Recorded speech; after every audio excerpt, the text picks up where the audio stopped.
there. Hudson, Johnny, Toddy, for the numbers for this week of, what was the first day of this week? Monday, which would have been December 19th. December 19th, and this is the 23rd. Friday the 23rd, not Friday the 13th. Anyway, what we do is give our last numbers for 2022. Okay. We'll start Actually, out with, not. Next week, we're going to do them, too. Yep. Save the last. That's not, Yep. So that'll be the 30th, I guess. Yep. Yep. But they'll come out after. Oh, let's see. That was Sorry, right. you were right Yes, again. There it is. I jumped the gun. Anyway, go ahead, Johnny, with VOMP. We'll start with All them. right. So Joe sent out, I think, just Monday and Tuesday, or maybe Tuesday and Wednesday this week. One of those two, or one of those sets of dates there. And I believe that's it for the rest of this year and the rest of December, just because we don't want to be setting out during the holiday season. So we had 33 warm responses and 6 auditions and 5 reported jobs. So Mike Stout, Lauren Gobes, Randy Scott, Brian DeSilva, and Kimberly Young. The majority of those people have been with us for well over a year. So That's what happens. they're seeing some traction during the holiday season. So that's nice. Yeah, when I first started, it was, you do a lot of marketing all day long, basically. Get a few hundred out there and you get a warm reply and you get an audition and then all of a sudden you get a job. But then you had to work harder to get another job and you work hard to get that person to come back. And it just takes time to get the old wheels a turning, get some traction. This is, it's cold because I think this might be the first week you don't have shorts on. Yeah, it's really cold. And it is really cold. That means it's cold. 40 degrees below zero wind chill, I think. Something like that. Supposedly, yeah. It feels like that outside if you're out there for any long period of time. I asked Hudson if this looks sloppy, and he said, no, I think it looks fine. I said, then well, mine would look honestly, I don't sloppy really then. care because it's just cold. I'm wearing and you wanna, a winter hat in the house even somewhat, just because it feels, That's what I was doing too. even though the heat's up, it feels Yeah. like it's just not fully getting through your body. All right. Well, I'll go on to my numbers. I didn't send out this week. I only sent out on Tuesday of last week. I did kind of send out this week. I should Preface that. restate that. So I had one warm response. I think it was left over from last week. So what I did this week is I did kind of a Merry Christmas, Happy New Year to all my clients. Thanks for working with me in 2022. Hope that we can work in a little bit more specific, personalized email to them. And then to all of my warm responses, I just sent Happy New Year, Merry Christmas. And I know that we didn't work maybe this year together, but I hope that we can work together in 2023 and thank them for the warm response that they sent. So I sent all those out. I got lots of out of studio notices or out of work, off of work notices, but I also got a fair amount of replies that were very nice. Nice. And nothing like, hey, I got a job for you right now, but you never know. Like one guy said, I may work with you yet this year. So that was kind of nice. He's still waiting back to hear between me and another guy. I completely forgot about that opportunity, which is nice. And then another person said, yeah, I've got something maybe coming up in the new year. Hopefully we get to work together. Anyway, I had lots of other responses that were thanks, Merry Christmas to you and yours. Okay, that's all done.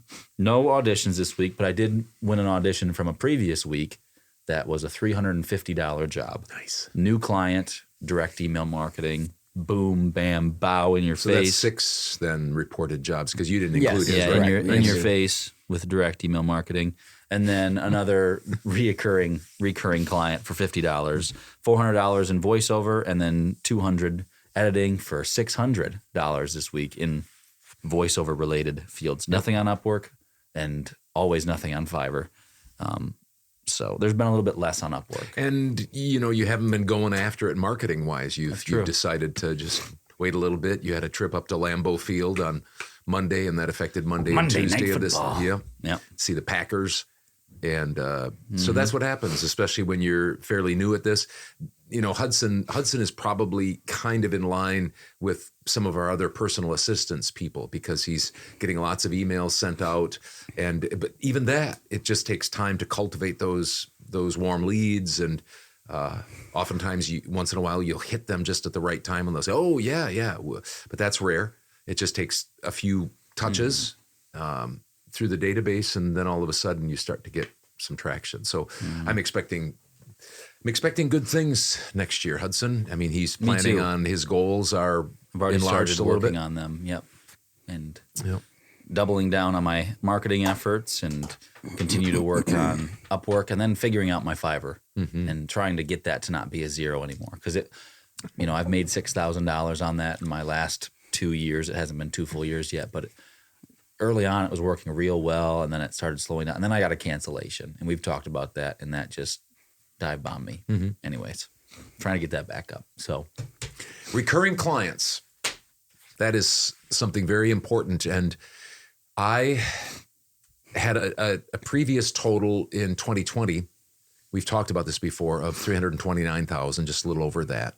I'm over $5,000 over that for this year. So I'm at about $334,000, $35,000, and we still have a few more days. But that's why I said reoccurring, because 2 of my clients, one I do for a medical device company, they've just gone hot and heavy, and they've got a lot more for 2023. I do all the editing for that. Yes. Most of it, I should say. And then, and I think I've told this story, but it bears repeating. Back in May, my assistant, Andy, contacted a company down in Florida. And the gentleman called me, and he said, "Hey, we do a lot of work, but it's $100 for a 30-second internet commercial, not a broadcast commercial. And then you do about a minute to a minute and a half of a corporate thing. That's the commercial and the corporate thing are the same company." And he said, "We'll send you a lot of work, but it's only $100. So I'm thinking, okay, a minute and a half. Okay, that usually $250 to $300. A commercial, even for the internet, $150. I'm getting ripped off here. And I just said to him on the phone, "I'm really busy. I'm not sure I'm not going to be able to do this, but we can try." Well, since that, he's referred me to 2 other producers in their company, and they have sent me. Now I get paid $100 each time I do this, and you do the editing. It's bing bang. Bing, bang, bow. Yeah, I pump them out in 10 minutes at the most, and they're usually pretty happy with everything. Very rarely do I get anything back, and they have sent me. This is the reoccurring idea. Even smaller jobs. They've sent me 160 jobs since May. That's $16,000. Oh, it's that much. $16,000. Your assistant Andy. So I went to high school and a little bit of college with him, and we grew up together. And he was over hanging out with us last week, and you told him that story, and his face, he hadn't heard that one yet, and his jaw was about to the ground on that. Yeah. Yep. But here's the thing, is there are some people, and again, it's fine. Do your business your way. I do my business my way. If you don't want to accept a job that's under $100, I was leery, and for good reason, because people always promise, I got tons of work. And then they get you to do one job for $100 and it's a ripoff. But whatever, this one came true. It was a good one. And it's more work than it should be. You know what I mean? I shouldn't get paid $100. It's below industry standards, whatever that is. But nevertheless, I decided to do it because I like to work. And so I've been in those situations before. And like I said, it takes me 10 minutes to do it. And it takes you just a couple of minutes to do it, and it's out the door in 15 minutes, and we get paid. Our company gets paid $100 per. That's $16,000 for me being willing to open my mic. Where some people say, "Nope, I don't open my mic for $250 or more," and I just don't do that. What would have been really nice is if you wouldn't have taken it and you would have said, "Hey, my adult son." I do that sometimes, but no, this one I didn't. do. Yeah. I was just saying that would have been nice if you would, because you had no idea, but if I would have had $16,000 extra dollars on my plate, I would have been in the $30,000 range for this year. Yeah, the point is that's I'm trying to do that not as a in your face, but just as an encouragement. Is you can get these diamonds in the rough sometimes if you're just willing to work for a little bit less, take a chance, and B, just stay in the game, because they won't come this is my 13th year. Yeah. Sometimes they won't come back as much as this person has. That being said. Yeah. They might say, "Well, I have a small budget." There's also those stories where I have a small budget this time, but these aren't my regular ones. And lots of times they or not lots of times, but sometimes they're, like you had talked about earlier, they're kind of, they always have low budgets. But sometimes you can find yourself in a situation where it's one time a low budget, and then you can consistently get work from that company for more at the industry standards, whatever those are exactly, and all that kind of stuff. So, and I've been burned. Yeah. You know, I try to tell those stories too. I can't remember the last time I talked with you about that, but I've been burned before. There was a company in India that I got burned, and somebody else in VOMP got burned by using them. Really high expectations, low pay, promise of lots of work. The only thing that came through basically was the low pay and lots of work, but they were really difficult to work with, and it didn't go well. And so I get burned sometimes, but I like to tell some success stories too, because those things are out there, and you just got to be willing to work. So anyway, my week was $5,000 or $2,060, and my direct email marketing was $6,348 for direct email marketing. We started out real fast at the beginning of the week, and then it slowed down a little bit. But my total was $8,408 for voiceover alone. I don't get any money for coaching, no money for anything other than voiceover. $8,408 for my total this week. VOMP doesn't even pay you. VOMP doesn't pay me, which it's super. I'm glad to be of service to VOMP, to my boys, and to lots of you fine folks. We also, we talked about it a little bit in the Todd's tips, but we had a gentleman that got a hold of us via email. Won't say his name, but he got a hold of us, and do you have it, Dad, there? Do you have the email, or just? I don't. I have his questions. Yeah, that's I guess what I was looking for. His question was, and is it embarrassing? I don't know. I don't know what it is. I have mixed the truth. I have mixed emotions about talking about it, and it's not really emotional, but it's just weird in some ways. I guess he's followed us enough to know that I've had a website, and now he can't find it anymore, and I don't think I can find it anymore. Within the first year of my business, I was told you got to have a website, and it made sense to me. You know, you don't want to be a fly-by-night person. You want to be someone that's showing they're in the game and there to stay and such like that, and a place to put your demo and things like that. And so I think I did one with GoDaddy. It was a real simple one that somebody did. Yeah. It was like $100 back then, 12 years ago. Anyway, but in year 4-ish, I can't remember when it was exactly, I did a much more elaborate one. I think it cost me $2,500. We did a video, and this was the one. It was a nice one. Yeah, this is the one we're referring to. And it was one that I could add to. Like I did some blogging for a while, and you could add new videos in your portfolio and stuff. And that's the one he's referring to.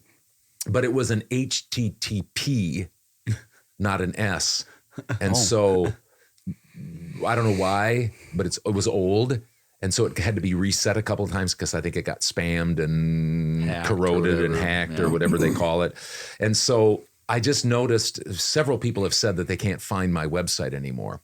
And I don't think you can, because I think it's kind of been blown up. So,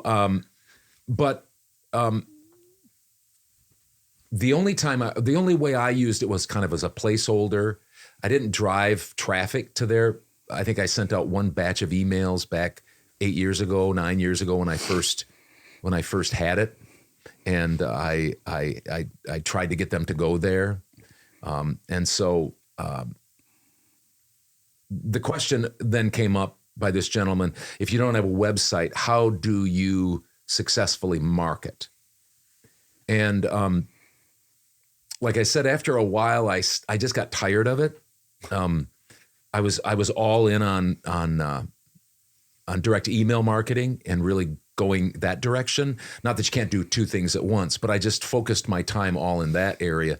And people were saying, "Oh, you need to blog and put a vlog and put videos on there and make sure it's always updated and drive traffic there." And I just never did that because I was getting enough work, and I just kept focusing on direct email marketing.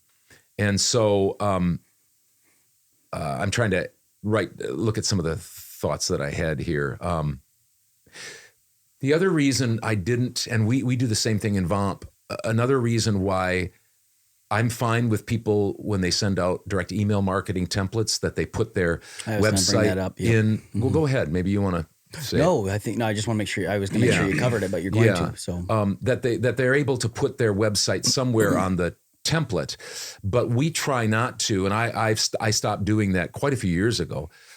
Putting my website as a link. And the reason is because what you're asking them is really to do at least 3 clicks. Click on your email, which is big. You aren't going to get many of those. And then click on your website. And then scroll around and then find scroll your demos, or even just have to click right there, even if it's right there on your demo or demos. And if it takes a second or two to load. Yep. That's a third. Yeah. 3 lines of defense, 3 strikes and you're out, to be honest. Three gatekeepers, if you will. And so I just said, I only want 2. So what I do is, and we encourage people to do, is have a video link of something they're really proud of, something they've worked on, and have those in like 2 little bullet points. And that's how you drive people to those links. Because bottom line is, I don't think most of the people want to know your dog's name. And I don't think most of the people want to know that what your philosophy on voiceover is. I don't think a lot of people want to know that. Some will. Some will get, a charge out of that. They might also not care who you've worked with. I don't even do that anymore. If they like your voice, they'll just take your voice. If they don't care if you've worked with Pepsi or the NBA or whoever it is. Some might, and you'll have a story that they were sold on you because of that, or liked your vlogs or whatever. But I just think it's clutter. And so we try to get people to click. I try to get people to click 2 times, once on my email and once on my link, because I want to get my voice to them. I want to see the projects that they've done. And so that's why I don't drive people to my website. And I think because of my direct email marketing, I don't think, and that way of direct email marketing, I don't think people visit my website very much. They can't now. So I'm not saying that's a good thing. I'm not saying I think I'm a little bit of an anomaly. But he also asked the question of, he said Hudson doesn't have one either, and Hudson's in his 2nd year, and so why doesn't Hudson have one? Maybe he could understand with what I'm doing financially, the numbers I'm making, but why doesn't Hudson have one? And maybe you want to comment on that.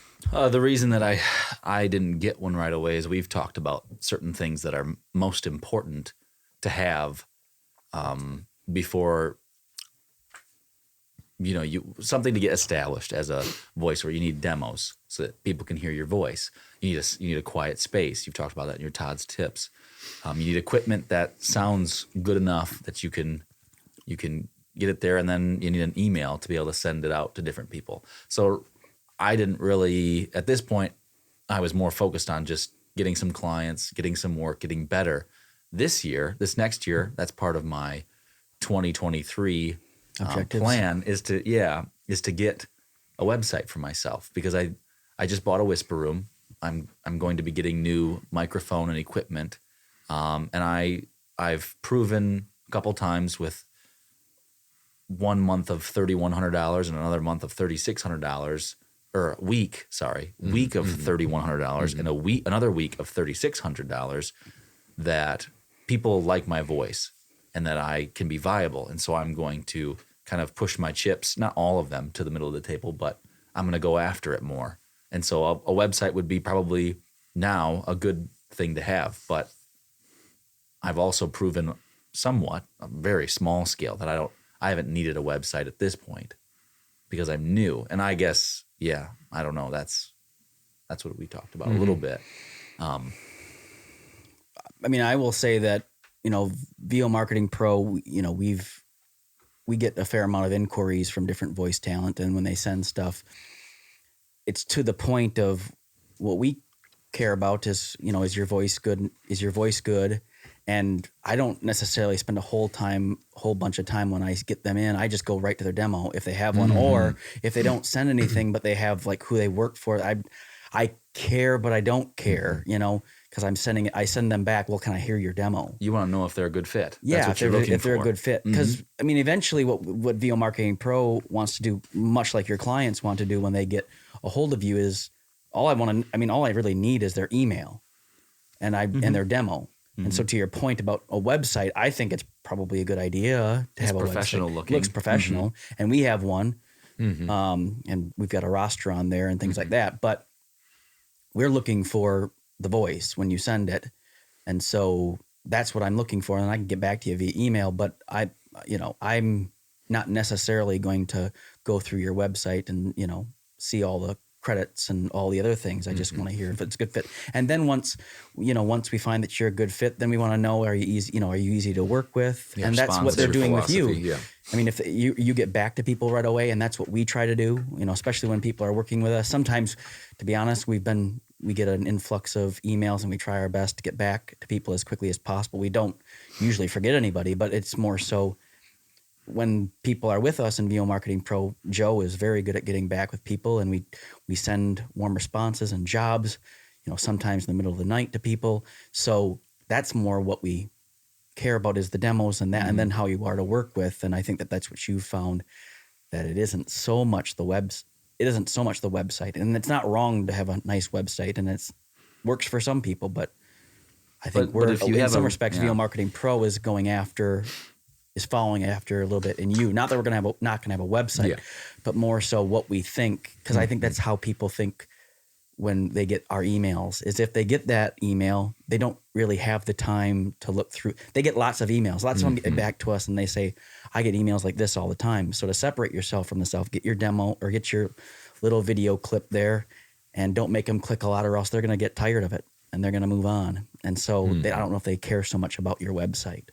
Some do, I'm sure, but it's more the core philosophies or values that you have are probably, if you're easy to work with, responsive, you're good at what you do, likable, whatever you want to call it, flexible with your prices, people are going to get a hold of you, whether or not you have a website or not. But if you have a wonderful website, but you're terrible at getting back to people, or your demos aren't good, what's don't your promote website them going on to a do? website. Yeah, what's your website going to do to help fill in the cracks of being a poor communicator, whatever it is. So anyway. Well, I know we don't want to keep going because we've gone longer than we normally do, but I appreciate the question. Yes. And we want questions like this, and we'll do our best to answer. I don't have all the answers, but we can usually find the answers or get somebody. Maybe we'll have somebody on that can answer it. Yeah. But I just wanted to close this out just for a couple minutes with just some thoughts that I had, and I'll be brief here. Yeah. Time. I want to have a website again. Yeah. Just so you know. In fact, that's been on I always do my goals for each year. And I look back, it's been my goal for the last 4 years. But it just gets swallowed up with other things. So I failed on that goal, and I'd like to do it. I have it down this year again. But there's 2 major views on VO websites, at least that I know of. And so just think about this, especially the guy that was kind enough to send an email with these questions. But everybody can think about it. 2 major views. One, it just shows professionalism, that you're in the game to stay, a thoughtfulness, a place to highlight your demos. A lot of times that means it's just a one-pager, and you just want them to go there and you want them to have a link right away. And it's a marketing tool for sure, but it's just a placeholder, if you will, for your contact information and your demos and it's stuff. Another like check mark to show that this person's for real. That's what you're saying. The other is to build it out and try to create content, SEO, create lots and lots of content regularly, intentionally drive clients there, and perhaps even make it a one-stop shop where you can quickly buy that person's VO. So they can go there, they can see all of the stuff, they can even pay with a credit card. That's what some people are proponents of. So I'm just telling you, there's 2 major views. Now, there might be some in between, and there might be some I haven't thought of, but one is a more simple one that's kind of just drive it there for your demos, contact information. The other one is build it out, try to create this big wave, if you will, so that people find you all over the place and then come and can buy right from your website. So whatever you choose to do, it's your business. Do it the way you want to, but that's the answer to those questions. Thanks. Thank you to the gentleman once again for emailing us. How can they get a hold of us if they want to send in questions? They can comment below these on the YouTube page. We can get a hold of them there. You can also email me at hudsonbarsness@yahoo.com. No spaces, all lowercases. Or Joe Barsness at vomarketingpro.com. Whatever way. Some people just don't feel comfortable. They don't, whatever. We won't use your name. We won't use your name. And we'll do it. Don't be shy. We're happy to. Yeah, we're happy to answer questions. And if you want to share your numbers too, feel free. Yep. Sometimes I should be more whatchamacallit with my numbers. Transparent? No, Less maybe I should be transparent. less transparent Oh, yeah. sometimes Oh, because yeah. they're not. Anyway, yeah. So That's the best part of it. yeah, it is. So Let's be thank you. honest. Thank you for watching, and Merry Christmas. And hope Talk to you before the new year is up. we might Maybe. do that. Yeah. Yeah, we might do if that. you watch it then. Yeah. See you later.